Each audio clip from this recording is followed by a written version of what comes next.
ఈ విధంగా పరిచయమైన వ్యక్తి, ఆయన వయసు ఏంది, నా వయసు ఇప్పుడు 35 ఏళ్ళు, ఆయన వయసు 68 ఏళ్ళు. ఎట్లా ఇది, ఎట్లా మాట్లాడతారు మీరు? అంటే ఏ ఆఫీసరు ఏ ఎమ్మెల్యేతో మాట్లాడద్దా, ఏ మినిస్టర్తో మాట్లాడద్దా?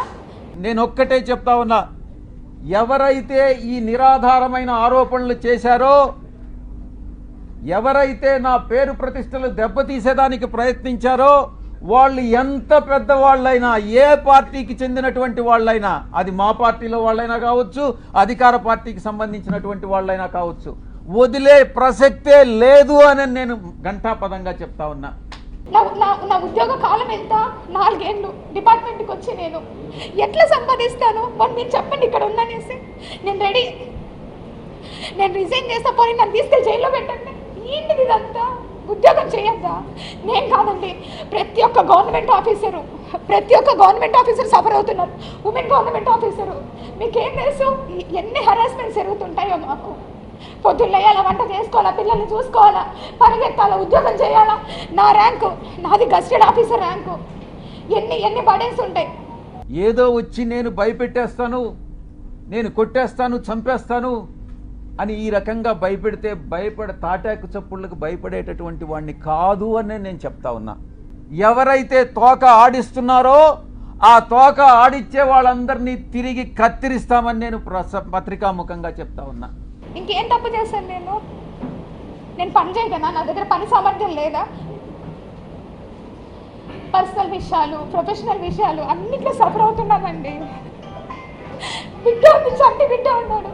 అట్లీస్ట్ బిడ్డ చూసుకోవడానికి కూడా టైం లేదు నాకు. మీరు అనుకుంటున్నారు ఫీల్డ్ ఆఫీసర్ నేను, పొద్దున్న పోతే సాయంత్రం ఎప్పుడో 10ంటికి 11 గంటలకు వస్తా.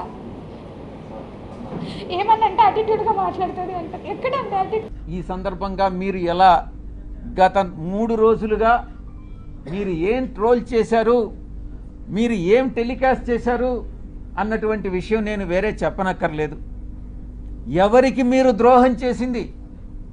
ఒక ఆదివాసీ మహిళకి, ఒక ఆదివాసీ అధికారినికి ఒక్కసారి ఏదో లేనిది ఉన్నట్టుగా చిత్రీకరించి అవాస్తవాలని, ఆధారాలు లేనటువంటి వాటిని టెలికాస్ట్ చేసి నేను పెట్టానండి. ఆస్క్ త్రూ కోర్ట్ అని నేను పెట్టాను. అతను డబ్బులు అడిగినప్పుడు ఆస్క్ త్రూ కోర్ట్ అని పెట్టాను. So now it is over. ఆయన నన్ను ఏం హరాస్ చేస్తున్నాడో ఏంటో ఓవర్. ఇప్పుడు నేను సుభాష్తోనే ఉన్నాను అనడానికి మీకు ఇది ఒక ప్రూఫ్. ఒక న్యూస్ని టెలికాస్ట్ చేసే ముందు దాని ఆధారాలు ఏంటి, ఎవరి మీద అయితే ఆరోపణలు చేస్తున్నామో ఆ ఆరోపణలు వాళ్ళతో చెకప్ చేసుకొని వాళ్ళ అభిప్రాయాలు తీసుకోవడం జర్నలిస్ట్ సాంప్రదాయాలకి శ్రీకారం చుట్టడం. ఇంత మొత్తంలో ఇదంతా స్టోరీ నేను కోర్టు ద్వారా వెళ్ళుండొచ్చు. నన్ను ఎందుకంటే నేను కూడా ఒక లీగల్గా ఒక అడ్వకేట్ని. నా ఎడ్యుకేషన్ బ్యాక్గ్రౌండ్ BA-LLB. ఇదంతా కూడా ఈ కుట్రలన్నిటికీ కూడా అందరూ చాలామంది కలిసి కుట్ర చేసి, కానీ నా వ్యక్తిత్వం ఏందనేటటువంటిది నాకు తెలుసు. ఒక ఎంపీగా, బాధ్యతాయుతమైనటువంటి ఎంపీగా నా యొక్క బాధ్యతలను నేను నిర్వర్తిస్తా ఉన్నా. ఆ క్రమంలో సమాజాన్ని, అంతరాలు లేనటువంటి సమాజాన్ని తీర్చిదిద్దేదానికి నా వంతు కృషి నేను చేస్తా ఉన్నా. బరి తెగించి, హద్దులు మీరి, ఇష్టానుసారంగా, ఆధారాలు లేకుండా నిరాధారమైనటువంటి ఆరోపణలు ఒక ఆదివాసీ స్త్రీతో సంబంధం ఉన్నట్టుగా మీరు చెప్పి, ఈరోజు అదే ఆధారాలు మీరు ఎవరెవరికి సబ్మిట్ చేయాల్సి ఉంటుంది అన్నటువంటి విషయాన్ని నేను రాబోయేటటువంటి నా యొక్క ప్రెస్ కాన్ఫరెన్స్లో నేను ఎక్స్ప్లెయిన్ చేస్తాను. ఈ కుట్ర కుతంత్రాల వెనక ఎవరున్నారు అనే విషయాన్ని నేను ప్రశ్నిస్తా ఉన్నా. నన్ను ఇంత హరాస్మెంట్ చేస్తున్నాడు, మెంటల్ హరాస్మెంట్, ఫిజికల్ హరాస్మెంట్ అడుగుతా ఉన్నాను. నన్ను కొట్టి కొట్టి కొట్టి నా ఒళ్ళు బొద్దు పడిపోయింది అతను చేసిన హాస్టల్కి. నేను ఇంకా లా చదువుతాను అప్పటికే. కడుపుతున్నప్పుడు కూడా కొట్టాడు. ఇంకేంటి నేను అతనితో ఎందుకు ఉండాలి?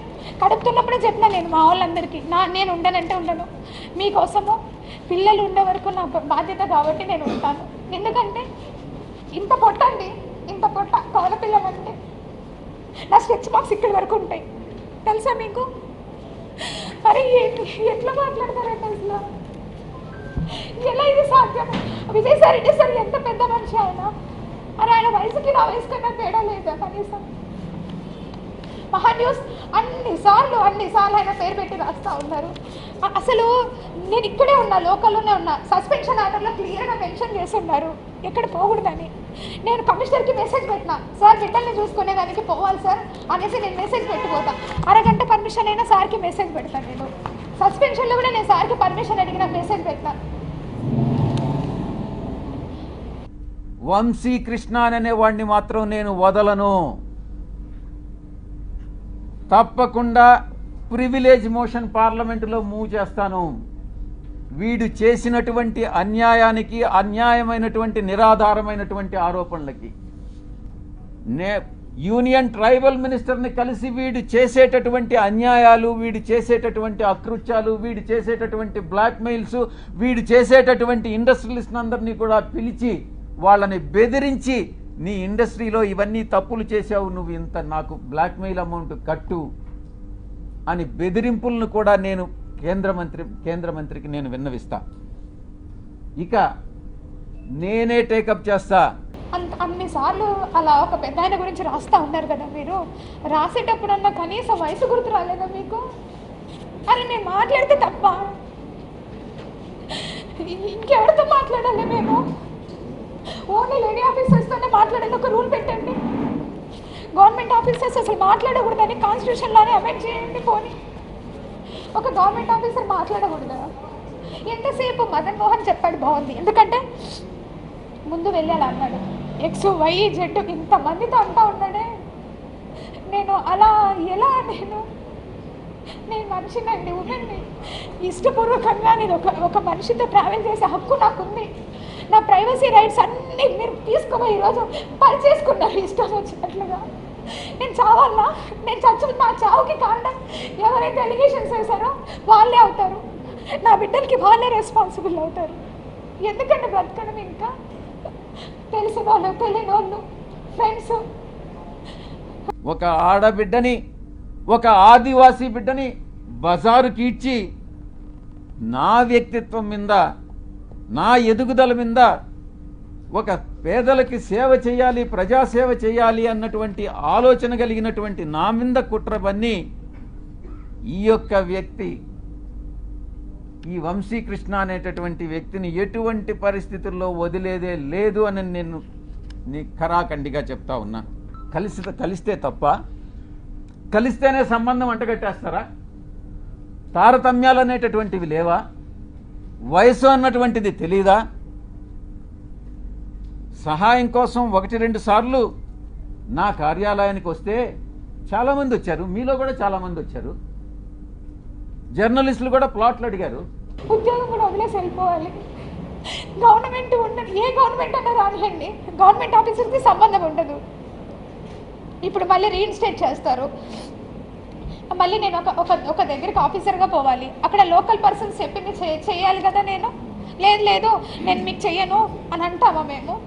నేను రిక్రూట్ బై ద గవర్నమెంట్గా, అంతేగాని పొలిటికల్ పార్టీస్తో కాదు.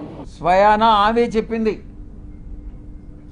ఆ ఆదివాసీ మహిళ చెప్పింది అధికారిని, సాయిరెడ్డి తండ్రి లాంటి వాడు అని. బుద్ధి ఉండాలి ఎవరికైనా, టెలికాస్ట్ చేసేవాడికి. మనిషి అన్నవాడు మనిషి అయి పుట్టుంటే, కడుపుకి అన్నంగాని తింటా ఉంటే, ఎటువంటి వ్యక్తి కూడా, అటువంటి వ్యక్తులు, మానవత్వం ఉన్నటువంటి వ్యక్తులు ఎవరు కూడా ఇటువంటి విషయాలు టెలికాస్ట్ చేయరు. ఒక వ్యక్తి చేసినటువంటి ఆరోపణలను దృష్టిలో పెంచుకొని ఒక మహిళ క్యారెక్టర్ మీద దెబ్బతీస్తారా?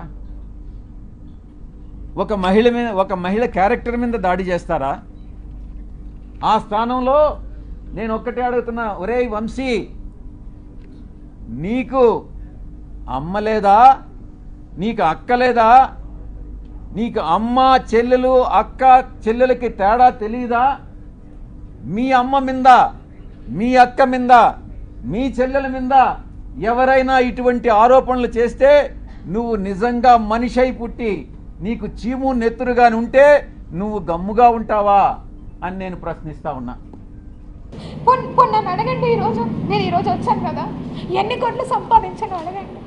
ఏమన్నా ఇంతమంది మీడియా ఉన్నారు, ఇది న్యాయంగా అనిపిస్తుందా మీకు? ఒక ఆడదాన్ని ఇంతగానో వేధిస్తూ ఉన్నారు. అరే మీకు వరుస లేదు, ఏజ్ లేదు, ఎవరితో పడితే వాడితో అని మాట్లాడుతుంటే కూడా ఒక్కరు ఖండించలేదా అంటే మీరు? నేను అడుగుతాను, ఇంతమంది అబ్బాయిల్ని ఇదే మీ ఇంట్లో ఆడబిడ్డకి ఎవరికో జరిగితే ఊరుకుంటారా? ఎవరైనా, మా పార్టీకి చెందిన వాళ్ళైనా, తెలుగుదేశంకి చెందిన వాళ్ళైనా, జనసేనకి చెందిన వాళ్ళైనా, జర్నలిస్టులైనా, ఎవరైనా నా ప్రతిష్టకి దెబ్బతీసే విధంగా ప్రవర్తిస్తే వదిలే ప్రసక్తే లేదు అని నేను మీకు సభాముఖంగా చెప్తా ఉన్నాను.